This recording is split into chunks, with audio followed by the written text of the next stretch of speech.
Yep, Capitol Hill, the debate intensifying over whether President Trump should fill the longtime justice's seat. Let this moment radicalize you. I appeal to those few Senate Republicans. Don't vote to confirm anyone nominated under the circumstances. Where we're going, there are no roads. It is all politics. This is not about constitutional standards or legal standards. A woman accused of sending the poison ricin in a letter to President Trump is arrested at the Canadian border. Police believe it originated from Canada. I think China is the bigger problem. You know, it doesn't fit the narrative with me. It's always Russia, Russia, Russia. I said, what about China? They don't want to talk about China. In that game? I was watching the end of the game, yeah, but I was also on Red Zone, which just goes to every hot game as it gets into the scoring position. Isn't that a genius idea? It is unbelievable, and it's probably the best thing to ever broadcast outside this show. It seems very exciting. But for them to come all the way back and give McCarthy his first victory, and I love the fact that there were actually some fans, Steve, in the stands. It's a huge stadium. It's like 90,000 people, so I think they put about 20 in there. It was good to see. It is today 43 days until November the 3rd. And, you know, we had been saying until Election Day, but given the fact that mail-in voting has already started, we're really 43 days away from the end of election season. That's when it officially ends. And we're going to be talking about that and so much more with the President of the United States. He will be joining us 1 hour from right now. And, of course, the news broke on Friday night about the longtime U.S. Supreme Court Justice Ruth Bader Ginsburg. That is where we will start with the President this morning. Besides that, what will we be talking about, you know? Well, there is that end of election season in 43 days as well. But our top story on this Monday morning is the Supreme Court, and it is draped in black to honor the life of Supreme Court Justice Ruth Bader Ginsburg as the nation mourns her passing on Friday. What a fighter, and she beat cancer multiple times. On Capitol Hill, the debate intensifying over whether President Trump should fill the longtime justice's seat ahead of the November election. Griff Jenkins joins us live outside of the Supreme Court with the latest. Hey, Griff. President's potential nomination for her replacement. Joe Biden already weighing in, pleading for Republican senators to not let the process go forward. Listen. And the people of this nation are choosing their future right now as they vote. To jam this nomination through the Senate is just an exercise in raw political power. And I don't believe the people of this nation will stand for it. And Speaker Pelosi vowing to fight tooth and nail, even threatening impeachment to stop the process. We have our options. We have arrows in our quiver that I'm not about to discuss right now. But the fact is, we have a big challenge in our country.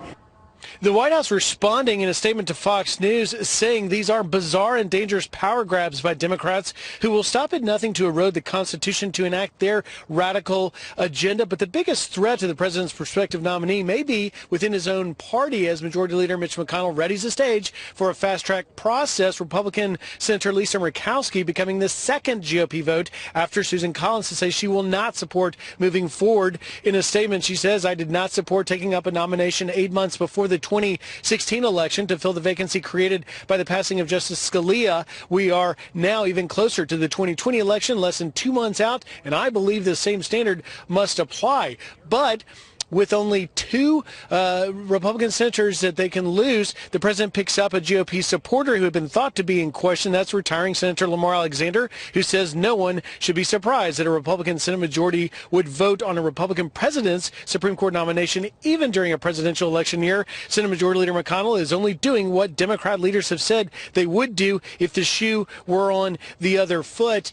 Now, guys, we're going to be watching very closely today on Capitol Hill for Senators Mitt Romney, Cory Gardner, and even the former Senate Judiciary Committee Chairman Chuck Grassley, all of whom are thought to possibly be on the fence.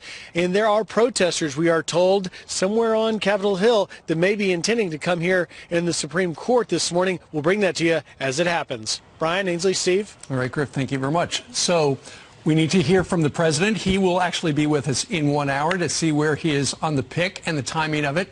And then, of course, if he does put a name forward, it goes forward to the Senate Judiciary Committee for any sort of a vote.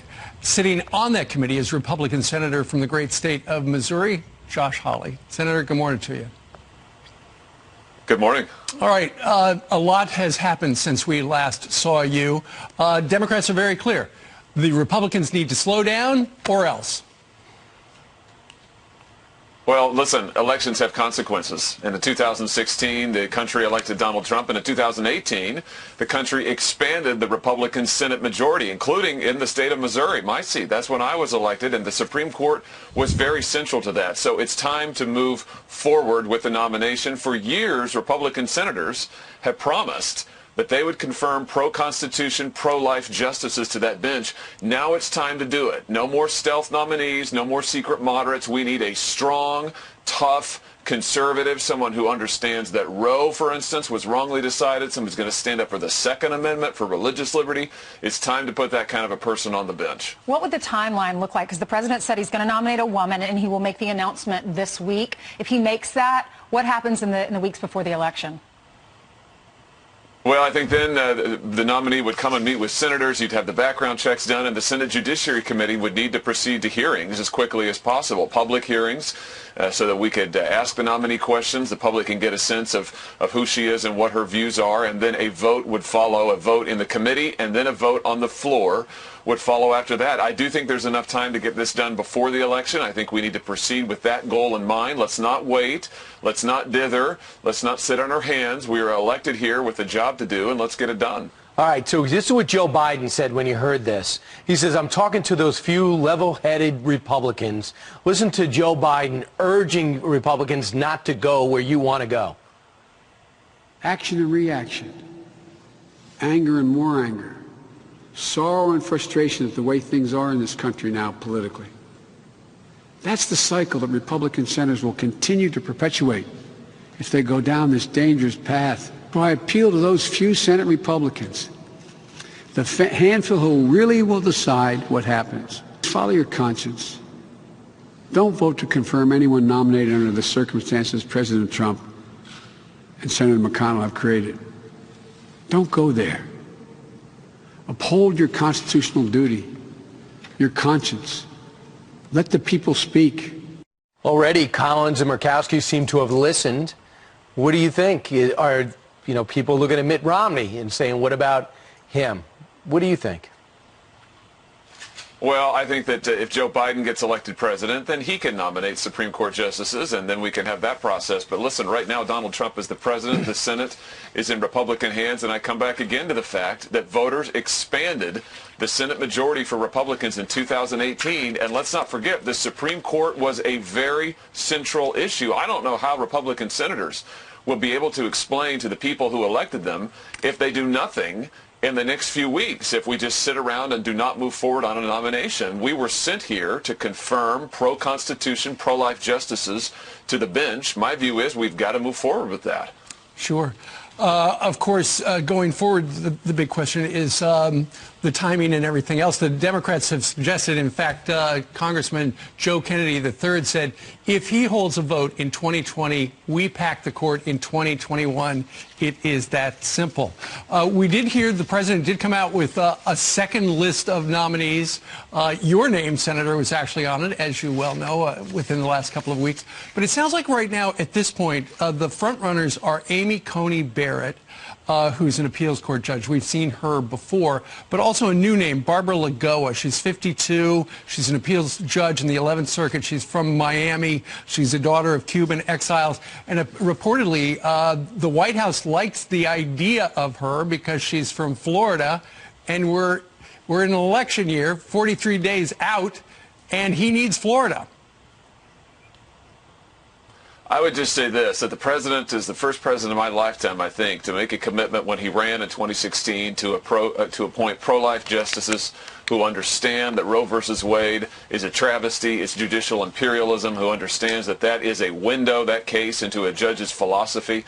So I think it is vitally important, and I've said I'll only vote for a justice for the Supreme Court who understands that Roe was wrongly decided, who understands the difference between upholding the Constitution and imposing their own views. Also, we've got to get somebody who supports the Second Amendment, religious liberty, and who's going to be tough. So I would just say that the most important focus has got to be that judge's judicial philosophy, their toughness, their ability to stand in there and to do what the Constitution says. So Steve told you about Congressman Kennedy saying pack the court. We heard Nancy Pelosi saying she has all these arrows in her quiver. She has options. Senator Ed Markey says Mitch McConnell set the precedent. No Supreme Court vacancies filled in an election year. If he violates it, when Democrats control the Senate in the next Congress, we must abolish the filibuster and expand the Supreme Court. What do you think? Well, actually, Harry Reid set the precedent when he abolished the filibuster for Supreme Court justices years ago when the Democrats had the majority. So they're the ones who set the precedent here. They lost the election in 2018. They lost seats in the Senate. They lost the election in 2016. They lost the White House. So listen, if they win back those things, then they'll be able to confirm and nominate their own justices in the future. But to say because they lost elections, that now that they will break all of our constitutional norms and standards, they'll pack courts, they'll conduct impeachment hearings to stop a president from carrying carrying forward his constitutionally authorized privileges and responsibilities. That's insane. I mean, I hope voters listen carefully. This is the same party that looks the other way while rioters and looters burn down our towns. Now the Democrats are saying they'll burn down the Constitution. These people should not be in power. And Senator, what they would say to you is you left, the Republicans left Merrick Garland on ice for 9 months, and now the Republicans are saying we're not going to wait a month for their nominee. That's the pushback, you know it. Senator Schumer says if they go ahead with this, meaning the Republicans, goodbye health care protections for pre-existing conditions, women's rights, gay rights, workers' rights, labor rights, voting rights, civil rights, climate change also at risk. Are you going to do all those things? Yeah, I mean, it's all the usual Democrat talking point nonsense. I mean, the truth is that back in Merrick Garland, at the waning days of the Obama presidency, that predates my time in the Senate. But the fact of the matter is you had a Republican Senate and a lame duck Democrat president who wasn't up for re-election. Senate hadn't confirmed a justice in those circumstances in over 100 years. Very different now. In 2018, we expanded our Republican Senate majority. We have a Republican president. I mean, this is a circumstance in which voters have elected Republicans to move forward. And again, if the Democrats win elections, guess what? They'll have the opportunity to nominate or confirm, but they haven't. And so now it's our responsibility. Exit question, Senator. You're there at the Judiciary Committee. If the president names somebody this week, how many days until it could be done? You know, I don't know the answer to that. I think it can be done pretty quickly. We've got to get materials from the White House. There'll be background checks that can be done. Less than 3, I would think. I would hope in the range of a week. It'll be up to the chairman, Lindsey Graham, to put his schedule together. But I'll just tell you, I think it should come as quickly as possible. We need to move forward here. All right. Thank you so much for joining us. Good to see you. Thank you. All right. All right. The White House and the Senate majority have a moral duty to fulfill the promises they made to the voters, and that is exactly what we're going to do. We will fill that vacancy. I will be putting forth a nominee next week. It will be a woman. That is the president plans to fill the Supreme Court vacancy. Democrats vowing to expand the court if they win control of the Senate in November. Congressman Jerry Nadler tweeting, quote, filling the SCOTUS vacancy during a lame duck session after the American people have voted for new leadership is undemocratic and a clear violation of the public trust in elected officials. Congress would have to act, and expanding the court would be the right place to start. So let's talk about that. Here we have former clerk to Supreme Court Justice Clarence Thomas and president of the Judicial Crisis Network, Carrie Severino. Carrie, good morning to you. Good morning. Okay, so once again, you know, the Democrats have been talking about packing the court a number of times this year, and suddenly it has become more urgent, hasn't it? Well, give me a break, guys. You've been wanting to pack the court for months here, ever since, frankly, since 2018 with Kavanaugh, they've been talking about it. So they're looking for any excuse they have. And believe me, whether this seat were filled or not, you know, whether this vacancy happened or not, they'd be wanting to pack the court. What they want are judges who are going to be using their politics first, not just faithfully interpreting the law. What's so ironic is Justice Ginsburg herself said packing the court would be a horrible idea. It was tried by FDR. It was rejected even by his own Senate, saying this is a bad idea. It could lead to just a cycle of one party and the other party increasing the numbers of the court. That would be horrible for the institution of the court, horrible for the country. I think the Democrats know that, but I think they're willing to do whatever it takes to try to get power over that institution. Sure. And speaking of Justice Ginsburg's own words, in 2016, she said, there's nothing in the Constitution that says the president stops being the president in his last year. You know, the president has been very clear about who he would like to see on the Supreme Court, and a number of people who voted for him in 2016 said that that was the #1 issue they voted for Donald Trump, who he would put on the Supreme Court. And yet, while Joe Biden has said, you know, I'm going to let you know who's on my list, we still haven't seen that list of Joes, have we? No, he's still somewhere in his basement. I don't know. I mean, he doesn't want to really, I think, pick. He'd like to tell everyone, oh, I'm really moderate, but at the same time placate the most liberal and extreme factions in his own party. He doesn't want to put out a list, I think, because the American people would be frightened by the kind of people on that list. The exciting news is Donald Trump has put out a list, and he really just recently, I mean, within days, he has updated that list, looking at some of the women, and he did commit to putting a woman on the court. The women on that list are so exciting, so inspiring. I mean, Justice Ginsburg, as much as I don't agree with everything she did in the court, she was a path breaker, and people like Amy Coney Barrett, Barbara Lagoa, these are trailblazers themselves, women, mothers, scholars, really, I think would be different than her jurisprudentially, but would carry on that tradition in a beautiful way. Sure. And you know, the two chambers of the Congress have different functions. The House gets to impeach somebody, and the Senate doesn't. And because it's run by Democrats, they impeach the president. The Senate considers judicial nominees, and the House really has no say in it. And I think that's really what bugs them, because the Senate right now, the majority is the Republicans, and they hold the cards. That's right, and Leader McConnell has made it very clear there's going to be a vote on this nomination. And even in 2018, when the Kavanaugh confirmation was going on, we gained seats in the Senate for the GOP because people were so outraged at the politics that the Democrats were playing. I think that's the American people saying, you know what? On this issue, we like what's going on here, and we want to see more judges who are going to be faithful to the Constitution and the rule of law. All right. Well, the president's with us about 40 minutes from right now. We're going to try to get some answers from him on that. Carrie Severino. Carrie, thank you very much for joining us. Thanks. All right. 7:25 now here in New York City. With a new vacancy on the Supreme Court, AOC is making this plea to her fellow Democrats. Let this moment radicalize you. We need to focus on voting for Joe Biden. I don't care if you like him or not. I don't care if you like him or not. That's something. Lou Dobbs breaks down the state of the Democratic Party coming up next. Congresswoman Alexandria Ocasio-Cortez firing up her base in the wake of Supreme Court Justice Ruth Bader Ginsburg's death on Friday. Let this moment radicalize you. We need to focus on voting for Joe Biden. I don't care if you like him or not. This is not over. You know, we win in November. I'm sorry to tell you, you're not going back to brunch. We're not going back to brunch. That's not happening. No brunch. No more brunch. Bad for French toast. Here to discuss the state of the Democratic Party is host of Lou Dobbs Tonight on Fox Business and the author of that book right there. You can pre-order. It comes out tomorrow, The Trump Century. Hey, Mr. Dobbs, how are you?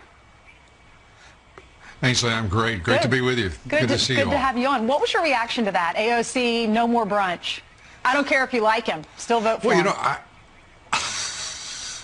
I love it. She's now the voice, the face of the Democrat Party and the radical left simultaneously, and she's making it very clear she's going to take almost single-handedly the Democrats to the edge of the left edge of the abyss. It's really extraordinary to watch Schumer and Pelosi both step back and let her take the lead and follow her lead. It's really a historic election, if for that reason, if no other. And as you know, there are plenty of other reasons as well. Yeah, Lou, it's just amazing because if the president's successful, he's going to have to show that Joe Biden is really going to have to kowtow to his left wing, whether he wants to or not, because it's a brand new party. Meanwhile, in the Trump century that you write, you talk about how Trump has changed the political debate, but also the Republican Party, especially when it comes to things like trade. For the longest time, free trade, you made your living in business. You still make your living on the Business Channel, but focusing primarily on that. He actually upset Republican doctrine, too, didn't he? Well, he tore it up. It's interesting to look at all that he has done. You remember there are a number of things that we don't talk about that also are indicators of just how successful this president has been. Do you hear the words free trade much anymore, Brian? No. And that was peddled by the Chamber of Commerce and both parties, absolutely. And you don't hear it anymore because he crushed the idea. Fair trade, reciprocal trade, but let's not talk about the silliness that the Tom Donahue and the boys peddled for 30 years, because it's nonsense, and he demonstrated it's cost trillions of dollars. And you do hear a lot about tariffs. Remember, they're the same people who said you couldn't put up a tariff to protect an American worker. You couldn't put up a tariff to protect an American industry. He's done just that. He has delivered. He's also achieved, by the way, 3% growth, and Barack Obama thought you had to have a magic wand in order to see that kind of growth. Trump has proved it to be both achievable and sustainable. Well, turns out he found the magic wand, I guess, Lou. So as you've done the research for your new book, The Trump Century, you've looked at everything he has done during his almost 4 years in office. So how do you forecast what the president is going to do regarding filling the vacancy now with the passing of Ruth Bader Ginsburg? I think historically that he will do what other presidents have done when they that party controls both the White House and the Senate. He will immediately name his nominee, and Mitch McConnell has already said he will immediately move it to a vote, and that is in line with history. It is the predominant precedent, and all of the nonsense. I mean, I have to tell you, I'm amused by all of these folks saying, you know, you can't wait till the next year. I'm sorry. This is the American people speaking. Whether it's the control of the Senate, that was a decision of the American people. Whether it is President Trump, a decision, and I think a great decision, obviously, of the American people. Move on, get the court forward. And by the way, these Republicans who are saying that they, like Collins, Murkowski, the usual suspects, saying they don't want to vote, they want to wait until maybe there's a different party in control. The reality is we are at a perilous point in our history. And I truly believe the conditions are approximating that pre-Civil War. And it's really important to have that court prepared with all 9 seats filled, ready to rule on all of the contests in court that are sure to lead up to and follow this historic election. Lou, congratulations on your book. For all of our viewers out there, you can pick it up. You can buy it right now at your local bookstore, or buy it tomorrow, I guess, but you can buy it on Amazon pre-order. They'll deliver it tomorrow. That's right. There it is. Or if you see Lou in the street, ask if he has an extra copy. And I will have, I guarantee you. He'll even sign it for you. Thanks so much, Lou. Congratulations. Absolutely. We're going to be watching your business show over on Fox Business tonight, 5 p.m. Eastern, each and every weeknight Eastern time. Lou Dobbs, thank you very much. Good luck tomorrow. 7:30. We must also commit to using every procedural tool available to us to ensure that we buy ourselves the time necessary. And to Mitch McConnell, we need to tell him that he is playing with fire. We need to make sure that this vacancy is protected. But once we win the majority, God willing, everything is on the table. So if we don't win the majority, these questions are all moot. But if we win the majority, everything is on the table. All right, let's bring in Dan Bongino, Fox News contributor, former NYPD officer. So you know the warnings, Dan. You know what they're going to do? They're going to pack the court. Samoa's going to be a state. Guam's going to be a state. D.C.'s going to be a state. Puerto Rico's going to be a state. No more electoral college. Are you scared? No, they can plant one on my caboose. They've been threatening us forever, Brian. What's the difference? The way this, I'm serious. They don't scare me one bit. What, are we all being held hostage now? Because the minority on the Senate side that lost the election They lost. We're in charge of the Senate for now. We may not be in January, but we certainly as hell are now. We won. After you harassed Brett Kavanaugh, they lost 4 seats, and we gained a net of 2 on the Republican side. So, Brian, by the way, they failed. Remember college modus ponens and modus tollens, like college logic courses, right? You know, if-then equations. That's not the way threats work. The way threats work, if you do this, then we'll do that. They've been threatening us forever. Right. They've been talking about packing the court for months. D.C. statehood, Puerto Rican statehood. None of this is new. So what are we supposed to back down now? Here's my advice to the Senate. Forget them. Gaff off their nonsense. We're in charge. Act like it for once. Move ahead, plow ahead, and I know President Trump and the Senate will do the right thing. We're in charge. We may not be in January, but we are now.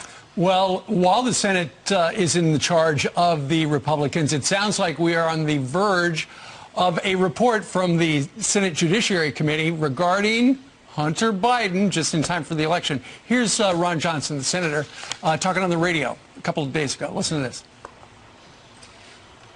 Are uncovering, I think, will reveal that this is not somebody that we should be electing President of the United States. It's already publicly known about the obvious conflict of interest between Hunter Biden being on the board of a corrupt oil company run by a corrupt oligarch. As much as Obama administration talked about running an anti-corruption campaign in Ukraine, that Burisma owner escaped justice. The investigations ended.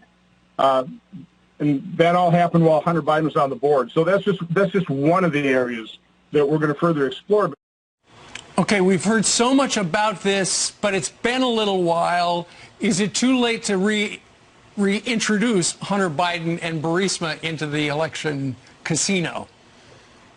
No, it's only fair. And here's what the Democrats are trying to do here. They're trying to confuse people. As we all know, Joe Biden's on tape admitting he demanded the firing of a prosecutor looking into the business his son was working for in Ukraine. We've seen the tape, heard the tape. We don't need to relitigate that. The Democrats' comeback to this, Steve, however, has always been a lie. Their comeback is, well, you know, the investigator wasn't really investigating that company anymore that Hunter Biden was working for, Joe's son. That case was closed. That's false. That is a documented, on-the-record lie. The fact is that that prosecutor that was working was still actively working with foreign banks overseas to investigate money it laundered through, it appears, through a bank called Privat Bank in Latvia. That money, suspiciously, some of it allegedly wound up in the bank account of Hunter Biden. Folks, again, you can look all this up. Right. Don't take my word for it. It's a news network. We do news here. Look it up yourself. Fact check what I'm telling you. That investigation was ongoing into Joe Biden's kid when Joe Biden told the prosecutor, hey, I want this guy fired. I want the prosecutor out. And he then got fired. These are just facts, however uncomfortable. And of course it should be open season. Steve, if this was the Trump family, you and I both know this would be on the front page of every newspaper. But because it's Biden, he gets a pass. Yeah. Hey, Dan, what was your reaction? I know the Steelers, you know this, the Steelers have been wearing the names of, that most of the teams have been wearing Antoine Rose Jr. on the back of their helmet. They did that with the season opener. But Maurkice Pouncey, he's one of the centers, he wore the name of Eric Kelly for this last game, and he was one of the 3 officers that was killed in a domestic incident in 2009. And there was some controversy about it. I know Antoine Rose Jr.'s mother said she was upset because Maurkice never called her to talk to her about it, why he didn't put her son's name on the helmet this time. You know, is this really where we are right now, the controversy over putting the name of a fallen police officer? You know, Ainsley, I did an appearance with you a while ago. I'll never forget it. It was, again, one of those mornings where a police officer was killed. And I said to you, having been a police officer, I get a text or an email once a year about a police officer I knew or someone I knew who was either shot or shot and killed. Thank God that's not happening in the NFL, at Fox News or elsewhere, where one of your employees, once a year, one of your friends at work, Ainsley, you're getting a text going, hey, remember them? Yeah, they were shot in the line of duty last night. You know where that happens? When you're in the military and when you're a cop. That's where that happens. And you're suggesting to me, the folks out there who are the woke crowd, that it's controversial for this NFL player to put the name of a fallen police officer on his helmet? Where's it? Please explain to me with a straight face. Think about this before you talk. Please explain to me what the controversy is there. I'll wait. because there isn't one. These are the real heroes, and they're not working for millions of dollars a year. If they're lucky to make $1 million over their lifetime, keeping you, your stadium, your players, your mansion safe. There's no controversy here. I hear you. I don't know. The NFL got upside down on this, and now they got to try to work their way out of it. And I think Brian, just play football. I know. Just play football. It's 2020. This is like the apocalypse happened all at once. Can we just sit down on Sunday? Listen, God bless you. You have the big R God-given right to speak about any issue you want. Can you just go on the field? On the field. That's all we're asking. And just play football. Throw the ball, catch the ball, run the ball so we can all sit down and take a deep breath for a few hours and enjoy our lives in this what's been a terrible year. Right. Just let me, for the record, the Jets cannot play football. So they cannot do what you told them to. If you watch that That's been an ongoing problem since Richard Todd. They cannot kick, pass, or catch. Yeah. No. Ever since the Richard Todd days, that's been an issue, Brian. So a little lighthearted way to end the segment. Well done. See, sports guy. Leave it to the sports guy. He's always got something. And don't forget Ken O'Brien. All right. Good job. He wasn't bad. Yeah. He wasn't bad. But they could have had Dan Marino. That's the problem. That's right. All right, Dan. Thanks. True. Hey, and